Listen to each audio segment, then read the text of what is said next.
Bienvenidos a Perspectiva Bíblica. Mi nombre es Johnny Ramírez Johnson. Y el mío es Clara Jorge Ramírez. Y estamos estudiando esta semana La lección 7 para febrero 18 del 2023 y es a uno de estos mis hermanos pequeños. Clara, ¿y quiénes serán estos hermanos pequeños? Pues Johnny, es una lección bellísima y lo vamos a estudiar en unos momentos. ¿Nos diriges en oración? Oremos. Gracias te damos, Padre Santo, por tu amor, por tu bondad y misericordia. Ayúdanos, oh Padre, a amarte, Dios, a ti cada vez más y a amar a todos los que tú llamas mis hermanos más pequeños. En el nombre de Jesús oramos. Amén. Amén.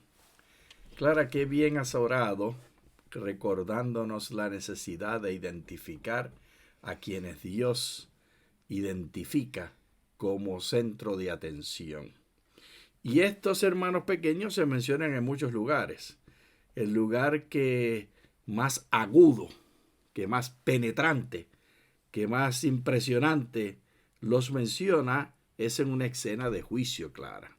¿A ti te gusta pasar por juicio? No. Pues mira, todos vamos a pasar por juicio. Así es. Y algunos se preocupan porque el juicio piensan que será con respecto a cuánta doctrina conocen, cuán bien guardan los mandamientos o ¿Cuán bien se vistieron? Eso, cuánto diezmo entregaron. Pero aquí en Mateo 25, la escena del juicio, cambia todo ese enfoque. ¿Lo puedes leer? Entonces el rey dirá a los de su derecha, vengan, benditos de mi Padre, hereden el reino que ha sido preparado para ustedes desde la fundación del mundo. Ahora entonces, este grupo son los especiales, los escogidos, los que hicieron bien, los que pasan positivamente el juicio. Vamos a ver cuál es la razón por la cual pasan el juicio, Clara Mercedes. Vamos a ver, Johnny Ramírez Johnson. Porque tuve hambre y me dieron de comer. Tuve sed y me dieron de beber. Fui forastero y me recibieron. Aquí tenemos, Clara, la primera inquietud que de inmediato esto produce. Está en primera persona del singular. Exactamente. Y el que está hablando es el juez. La atención directamente es al juez. ¿Cómo es esto, Clara Mercedes? Dios es el que recibe el hambre satisfecha, la sed satisfecha y el cuidado del forastero. Él es el forastero. ¿Cómo puede ser? Sigue leyendo. Sigamos leyendo, Johnny. Esta es la belleza de esta lectura en la Biblia. Entonces, estuve desnudo. Sí, estuve desnudo y me vistieron. Enfermo y me visitaron. Estuve en la cárcel y vinieron a mí. Todas acciones en primera persona. Sí. Entonces los justos les responderán diciendo, Señor, ¿cuándo te vimos hambriento y te sustentamos, o sediento y te dimos de beber? Aquí entonces los justos que reciben el beneplácito del juez protestan. ¿Y cuál es la clase de protesta que tienen? Que ellos nunca lo vieron con hambre. ¿Que cómo es esto que hicieron eso si ellos ni se dieron cuenta de nunca haber visto a Jesús? ¿Y qué les dice el maestro? 38. ¿Cuándo te vimos forastero y te recibimos, o desnudo y te vestimos? ¿Cuándo te vimos enfermo o en la cárcel y fuimos a ti? Y respondiendo el rey les dirá, de cierto les digo, que en cuanto lo hicieron a uno de estos mis hermanos más pequeños, a mí me lo hicieron. Claro, esto no es fácil de resolver y entender. Aquí hace una identidad de uno a uno entre Dios y los llamados pequeños. Los pone como a la par. Uno es el otro y el otro es el uno. Y esto no tiene lógica alguna, porque Dios es el Rey de Reyes, Él es el que está haciendo el juicio. Pero el juicio va a ser hecho con respecto a cómo lo trataron a Él, y cómo lo trataron a Él está relativo a cómo se trataron a los insignificantes. Porque mira quiénes son los pequeñitos. Los pequeñitos son ¿quiénes? Mira, vamos a hacer la lista. Los pequeñitos son los que tenían sed. Hambre, no, primero arriba. Primero hambre. hambre. Los que tenían hambre. Los que tenían sed. Los forasteros, que no tenían dónde ser recibidos. Que no son tenían los extranjeros, lo que erróneamente se les llama emigrantes ilegales. Algunos de ellos les llamamos inmigrantes ilegales, sí. A los desnudos, a los enfermos, a los que están en la cárcel. Todas estas son acciones y grupos de personas, a los hambrientos, a los sedientos. Entonces aquí ellos vienen a preguntar cómo es posible. Claro, esta paridad de 1 a 1, volvamos a leerlo. Vuélvete a leer el verso 40. Y respondió el rey y les dirá: de cierto les digo que en cuanto lo hicieron a uno de estos mis hermanos más pequeños, a mí me lo hicieron. 3 cosas debemos notar. ¿Quién es el que está hablando? El rey. Gloria sea su nombre. Así que aquí no hay discusión. Aquí no podemos decir, no, pero la junta de la iglesia votó que lo importante era el letrero que íbamos a poner, que tenía que mencionar el nombre el nombre tal, o que no podía decir aquello. O la junta de la iglesia no puede decir, sí, pero es que estas personas las invitamos a la iglesia y no quisieron venir. Aquí nadie puede discutir con el rey. Digo, pueden discutir, pero ¿pueden ganarle al rey, Clara? Imposible. Imposible. Eso es lo primero que hemos de notar. Que esta norma, esta forma de juzgar, viene del rey y no está en discusión. No está en diálogo teológico decidir si la vamos a cumplir o si es importante. Esto es la ley. Segundo, se lo dice de manera certera. De cierto. Así que no solamente sabemos que es certero por quien lo dice, también sabemos que es certero por la forma en que lo dice. En otras palabras, de cierto significa en realidad, con mi autoridad les digo esto. No hay discusión. No hay discusión. No se pongan a perder el tiempo buscándole 4 patas al gato. Esta es la forma. Y aquí entonces nos dice que lo que nos van a juzgar es por lo que hicimos a uno de los hermanos más pequeños. Nota clara que no es común llamarle hermanos a estos grupos de personas, sino que es común distanciarnos de ellos. Por ejemplo, tú dijiste uno de los nombres que se utilizan en este país del norte, en Estados Unidos de Norteamérica, para referirse a los forasteros, como inmigrantes ilegales. Y hay quienes de manera terrible le han puesto títulos insultantes a estos inmigrantes así llamados ilegales. Mientras que el rey de manera certera nos dice que lo que nosotros decimos acerca de los inmigrantes ilegales, así llamados ilegales, y lo que hacemos acerca de estos llamados inmigrantes ilegales, va a ser usado en el juicio, para decidir si nosotros pertenecemos al reino de Dios o no. Porque aquí viene, yo no recuerdo si ahora esta es la cuarta o es la tercera cosa que estoy diciendo. Me parece que es la cuarta. Mira aquí la identificación del rey. A mí me lo hicieron. Pero claro, es que esto no tiene sentido porque estos pequeñitos, que ya el rey los llama pequeños porque así son los despreciados en la sociedad. Porque el que tiene hambre o el que tiene sed es porque no puede satisfacer sus necesidades. Así que comúnmente los llamamos pobres, mendigos, huérfanos, viudas, ilegales, como tú indicaste. También los llamamos extranjeros, los llamamos los que son insignificantes en la sociedad. Y algo tan interesante, Johnny, porque todos nosotros hemos sido extranjeros, ya sean nuestros abuelos, bisabuelos, todos vinieron de otros lugares y se establecieron donde nosotros nacimos. Estás hablando particularmente de Estados Unidos de Norteamérica, porque es una nación de inmigrantes. Pero es cierto que hay migración en todas partes del En todas mundo. partes del mundo. Porque en Argentina, los que habitan allá han venido de Italia, han venido de Ucrania, han venido de muchas partes de Europa y han desplazado a los habitantes que estaban allí antes, así como acá en Norteamérica se desplazaron a los habitantes que estaban aquí antes. Lo que se les llama nativos. Exactamente. Y eso en todas las Américas ha sucedido así. Pero no solamente en las Américas, Clara. En el mundo entero. Sí, si te vas a España, por ejemplo. En España, ya para el año 1492 hubo una guerra civil.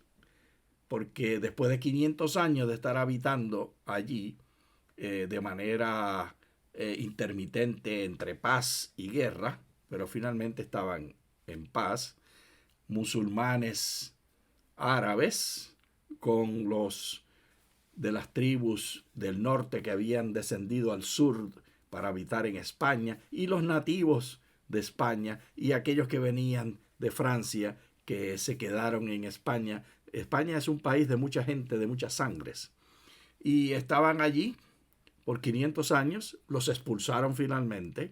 Y a los judíos. Y a los judíos, que es una guerra civil porque esta gente toda era una sola nación.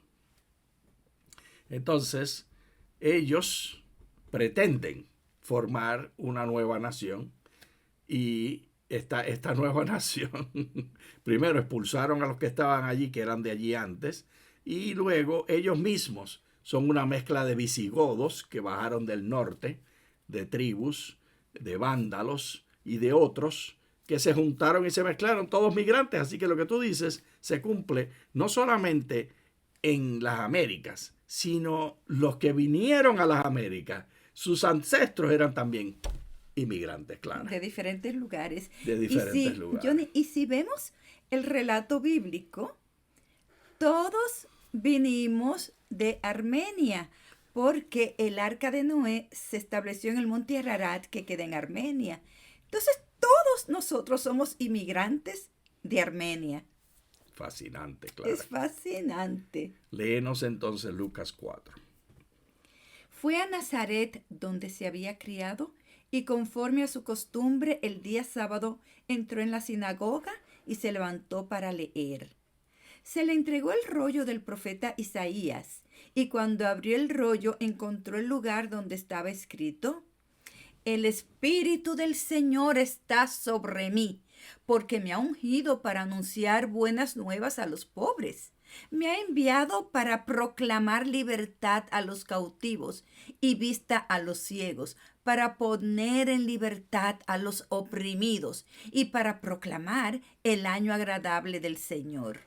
Entonces, Clara, todos estos que está diciendo aquí, ¿cómo los llama en Mateo 25 que acabamos de leer? A los pobres. Los llaman a todos estos con un solo nombre, los pobres. Los pequeñitos, ¿verdad? Claro que sí. Estos son los pequeñitos, los que son pobres, los que son cautivos, los que son ciegos. Diferentes nombres para esos mismos grupos de personas que no son los poderosos en la sociedad, que son personas que tienen necesidades en la sociedad.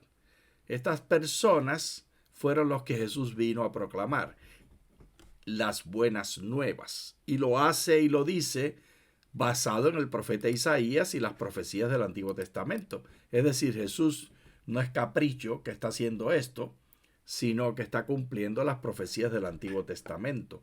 Hablando de profecías del Antiguo Testamento, ¿quieres leer lo que dice Isaías 62? Claro que sí. Por amor de Sión no callaré, y por amor de Jerusalén no me quedaré quieto, hasta que su justicia irradie como luz y su salvación arda como antorcha. Detengámonos un momento. Claro, hay mucha confusión. La mayor parte de los cristianos leen estas palabras donde habla de justicia y piensan que se refiere a aptitudes morales particulares de piedad. Pero eso no es lo que está hablando aquí. Está hablando la justicia, siempre en el Antiguo Testamento se refiere a la forma de tratar al prójimo, que es el centro del juicio que se va a hacer al momento de la segunda venida de Cristo. ¿Cómo tratamos al prójimo? ¿Y quién es del prójimo? Los que A los están. más pequeños, a los pobres, a los cautivos, a los hambrientos.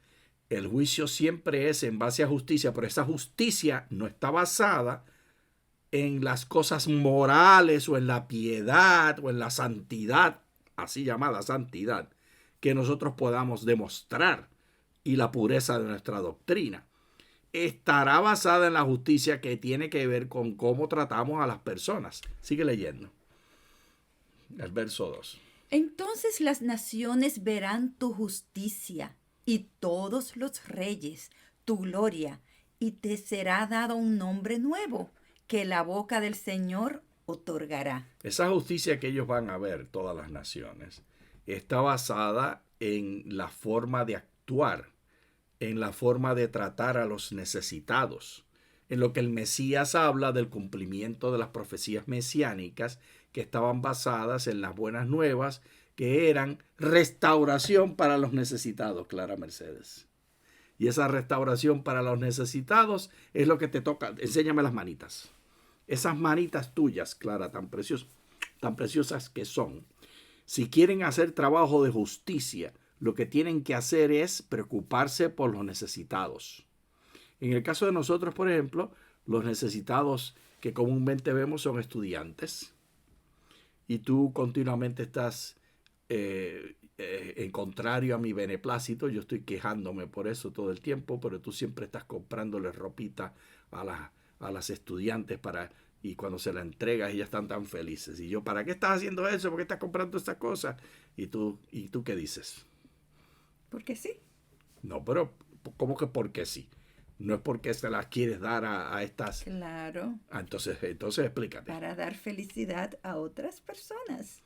Y en este caso, especialmente a otras damas. En este caso para ti, para nosotros, estos son los pequeñitos. Es decir, que los pequeñitos no son un solo grupo, sino que son todos los que están en relación a ti y a mí, en relación a ustedes, en relación a cada uno de nosotros, debajo de nuestra capacidad financiera y debajo de nuestra capacidad política y social y debajo de nuestra influencia. Porque en el caso mío, por ejemplo, continuamente estoy interviniendo por estudiantes, pidiendo cosas para ellos, protestando a profesores por el trato de algunos. Esos son los pequeñitos para mí. Yo estoy en el trabajo de profesor y allí me encuentro con los estudiantes y los estudiantes son los pequeñitos para en el caso de nosotros. También, por supuesto, en la sociedad y en la iglesia damos dinero para el trabajo de ADRA y para los otros que la iglesia tiene como parte de su presupuesto mundial. Entonces, los que trabajan, Johnny, por ejemplo, en salud, en hospitales, pues para ellos, especialmente, los más pequeñitos son esas personas indefensas que están en los hospitales, darle amor. Los que vienen solos, los que no tienen seguro, los que quieren enviar a otro hospital, los que están sin que nadie los visite porque nadie viene a estar con ellos, aunque tengan seguro, están solitos siempre. Gracias, Clara, por decir eso. Y para cada profesión y para cada persona siempre hay personas más pequeñas. Leamos Deuteronomio como lo presenta. Porque no faltarán necesitados en medio de la tierra.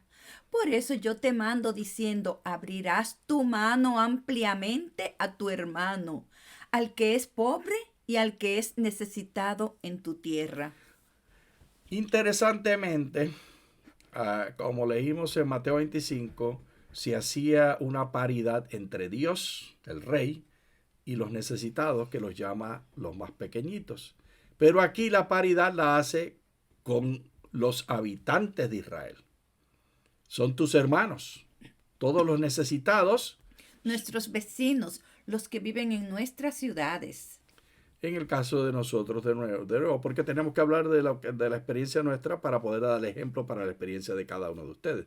En el caso de nosotros, hemos tenido vecinas que se han mudado recientemente y ella no sabía el horario del recogido de la basura.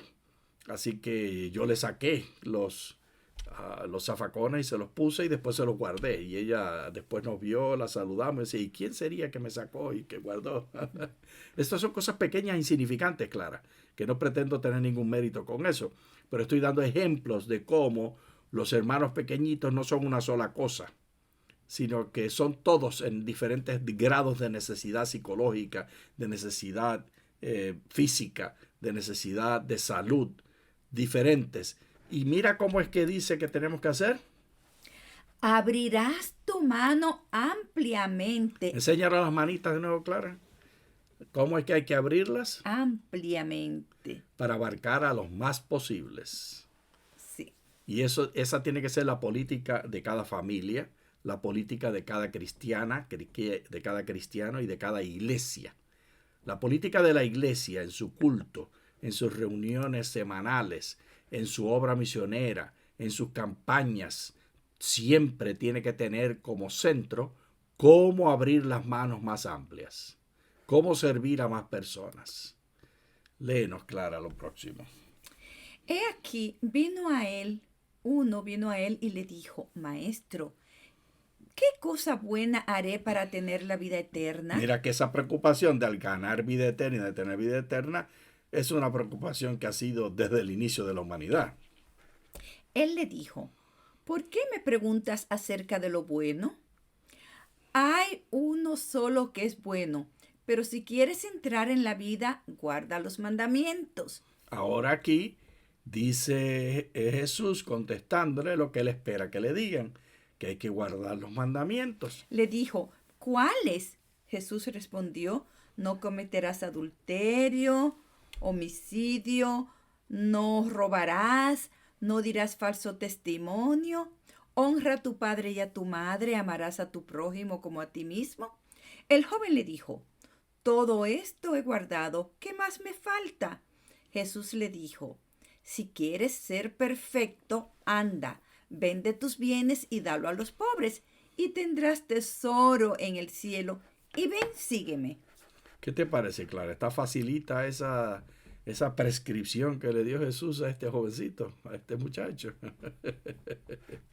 Mira tú que es una complicación lo que hace Jesús, porque esto que Jesús le indica, vende tus bienes y dalo a los pobres. Entonces, ¿es eso lo que Dios espera que nosotros hagamos, Clara Mercedes? Que debemos vender la casa y repartir el dinero. ¿A cuáles pobres se lo vamos a dar? Yo puedo buscar montones de maneras para discurrir en esto y bajarle el valor y la capacidad. Hablar de cuál es un símbolo, de que es un estilo de vida. ¿Qué te parece a ti? ¿Es una prescripción en detalle o es un estilo de vida? ¿De qué está hablando Jesús? Yo creo que es un estilo de vida, Johnny Ramírez. Entonces lo de que tendrás tesoro en el cielo también es un estilo de vida. Tendrás tesoros en el cielo y ven y sígueme. Clara, yo no pretendo explicar esto me parece misterioso. Y lo que más bien he concluido en mi vida es que continuamente, cada día, cada vez que recibes dinero, tienes esta misma inquietud. ¿Qué voy a hacer yo con los recursos que tengo? Y tener en mente esta historia de lo que Jesús le dice a este joven rico. Que todos los bienes, todo lo que tiene en las manos, las debemos abrir ampliamente y repartir a los más que podamos. Y esa norma de juicio es la que debe estar en nuestra frente todo el tiempo, guiando cada acción de nuestras vidas. Si literalmente lo hacemos, pues lo podemos hacer una sola vez. Porque una vez que repartiste todos los bienes, pues ya te quedaste sin casa, y al quedar sin casa va a ser difícil seguir el trabajo, no podré dar mis clases online. No es fácil al tomarlo tal como Jesús lo dice, pero es muy fácil descartarlo como algo simbólico, y yo no quiero hacer eso. Pero cuando el joven oyó la palabra, se fue triste porque tenía muchas posesiones. Esa es la forma y la respuesta más normal. La forma que yo dije es un poquito más sofisticada, pero es lo mismo. Hacer filosofía, explicarlo de otra manera. Esto fue dicho a este joven y no es una declaración universal. ¿Qué tú piensas, Clara? ¿Fue una declaración universal que dejó Jesús o esto era solo para ese joven? O no, y ni al joven era de verdad que Jesús quería que hiciera eso. ¿Cuál es tu opinión? Que está bien linda la lectura, Johnny Ramírez. Prefieres no decir. Y yo también prefiero no decir. Esto es un asunto que el Espíritu Santo y usted tienen que resolver. Nosotros resolvemos, Clara y yo y el Espíritu Santo resolvemos cada vez que tenemos recursos en las manos. Y usted tiene que hacer lo mismo. Léenos los próximos textos. Y habiendo entrado Jesús en Jericó, pasaba por la ciudad.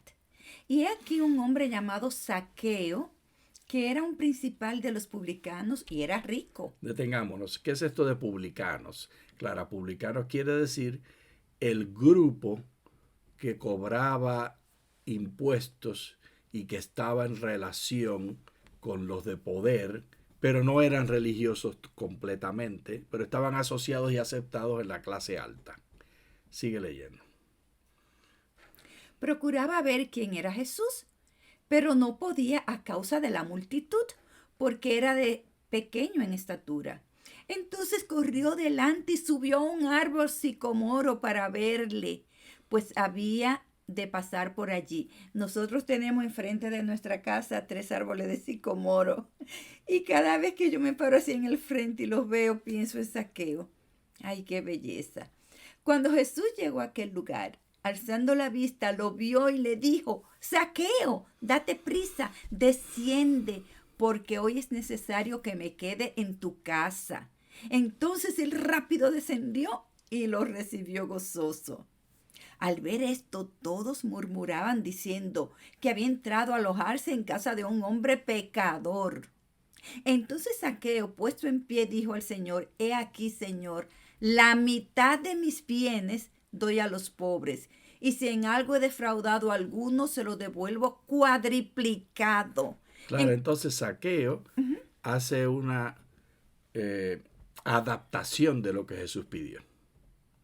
Y en vez de entregarlo todo, entrega la mitad y entrega los intereses. Y no solamente eso, que si engañó a alguien, por ejemplo, alguien le debía $10. Entregó los intereses. Sí. Entonces, él le devolvió 4 veces más. Mira lo que Jesús dice acerca de lo que él hizo. 9. Jesús le dijo: Hoy ha venido la salvación a esta casa, por cuanto él también es hijo de Abraham. Porque el Hijo del Hombre ha venido a buscar y a salvar lo que se había perdido. Es decir, que Jesús aceptó el plan de Zaqueo. Y te toca a ti y nos toca a nosotros, cada cual, hacer nuestro plan. Con Dios. Y darle a los más pequeños, a los hermanitos más pequeños, la satisfacción de sus necesidades. ¿Tú prometes, Clara, seguir haciendo esto? Yo prometo seguir haciendo esto, Johnny Ramírez. Hacemos pacto nuevamente con Dios de cumplir la promesa del juicio. Oye, pero qué rica está agarrar tu manita. Está medio fresquita, medio fría. Gracias igualmente. Bendícenos, Señor, que Clara y yo podamos hacer el bien a los más pequeños y que tú y yo, Señor, nosotros y tú, todos ustedes que nos escuchan, estemos juntos en este plan. Amén. Muchas gracias. Muchas gracias. Feliz sábado.